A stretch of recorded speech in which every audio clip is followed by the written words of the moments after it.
Hey everyone, welcome to this new video on the RS3 V5. Today we're going to take the cube, give it to all of our colleagues here, do some solves, and we'll each give you our opinion on this cube. We mostly tested the most advanced version, which is the UV coated ball core version. That's the one that's most likely going to be used in competitions, but in my review, I'll also make comments and references to other versions of the cube. If you're watching this video early, make sure to check out our website, TheCubicle.com. You can have a chance to get this cube for free in our weekly sale. And if you're watching this video after the sale ends, we're always going to have a nice sale, so no matter what day it is, we're gonna have something really cool for you. So now let's get into the solves. So I guess I'm still sitting here, so I'm up first. This cube was really good for me. I felt very compatible with it the first moment I got it. I remember Jesse had one that was set up in the office and I just started using it. I just gelled with it really well. I got really good times, and at first I couldn't really complain about everything, but then the thoughts started racing in my head. And so I'm going to offer some information that perhaps my colleagues didn't think about in this review. So number one, the corner split on this cube. Whenever I slam the cube down on a stack mat solve, I can see the corners splitting. It has a three-part design. That was kind of annoying. I know some other, it was a Chi cube, I think it was a Volk Power or something, where the corners split and it was just really unsightly. Like if I do main this cube, I'll just glue the corners together or something. I'll do something to prevent that from happening, but it's a slight annoyance, and it didn't really happen with other MoYu cubes, so it makes me wonder why it happens with this cube in particular. The second thought I had was, why the heck was the RS3 Super V2 so damn expensive? And now the fact that this cube came out, the V5, and has the same tech, it even has this crazy box, and it's like half the price. But, you know, the past is the past also, and I know in the present, this cube is quite good, and I'm very happy with it, so maybe I shouldn't be so cynical and, you know, doubtful of their intentions. But it still doesn't, like, feel right that they've released so many cubes and one of them just had this like crazy blip on the radar as like a really high price. The third observation I had was I actually used the non-adjustable spring version over a weekend when I was sick, and I got great times on it. It was so funny. I have a fascination with using really cheap cubes for fun, and I did great on it. And I think that cube is also really good if you want something basic. It's really good as a gift because you don't have to explain anything about the cube. It's just cube is cube, you know, go enjoy it. So I think everything about this cube is on the whole pretty good. I'm not a fan of this box, so I don't like being forced to get the box, but at the same time, the price is reasonable enough where I don't think actively complaining about it makes sense. So I'll can that for now. But yeah, overall, very good impression of the cube. It's definitely main worthy, and I got some good times on it, and that's it for me. All you can eat buffet. Let's go.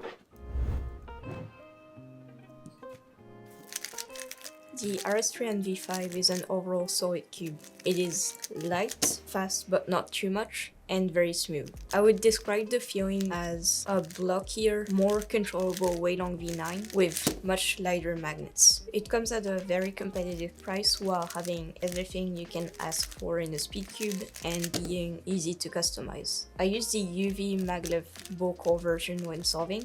Unfortunately, I was not able to set it up in a way that fits my two-handed solving style. Even with low spring compression, in my case setting 2, it felt somewhat tight and rigid, as if the pieces would not let my rough, inaccurate turning do the moves that I want. As a result, I was not performing to the same standards as on other cubes like the Tornado V3 or the Weilong V9. This is not to say that it won't be right for you. If your turning is light and accurate, you will absolutely thrive with this cube.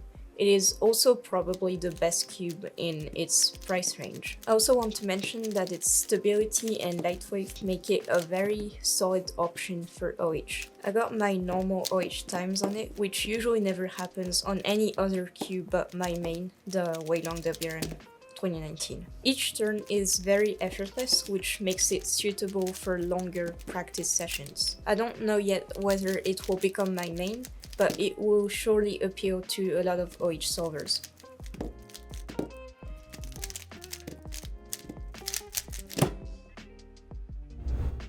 Hey, this is Jules. Not gonna sugarcoat it, it is an RS3, but you should absolutely get it. For those of you complaining about the Super RS3 V2's price, this is practically the same cube. Slightly snappier, more reasonably priced, and I would say that the ball core version actually stacks up really well against the Weilong V9 Special Edition, which is arguably one of the best cubes in modern times from MoYu. It does come in a few flavors, but the main difference would be the tensioning systems. Standard has no compression, spring tension has spring compression, maglev is maglev. And that's it. I'm glad at least one manufacturer is trying to at least simplify their cubes again by opting to make the puzzles as good as possible without having to rely on the user trying to figure out which of the 1200 different combinations they would like. That saves you precious time to solve or just watching us solve. I would say that the RS3 2020 is the ultimate litmus test of cubing hardware. The 2021 was just maglev, the Super didn't have any crazy improvements, the Super V2 was badly priced, but the V5 is the first RS3 from the original 2020 that has made significant impact on price to performance,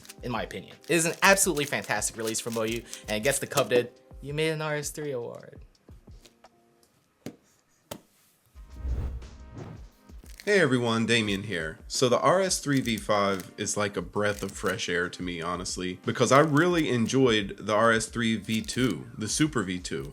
Thought it was a fantastic cube.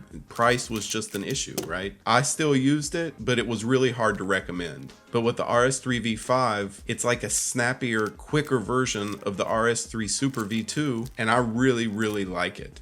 You can't really tell by my times because I don't cube that much anymore, but still, it just performs really well.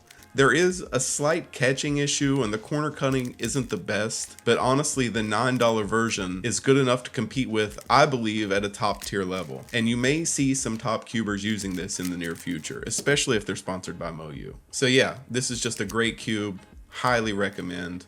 At least try it out at a competition if you don't get the chance to buy one, but I would definitely recommend picking this up.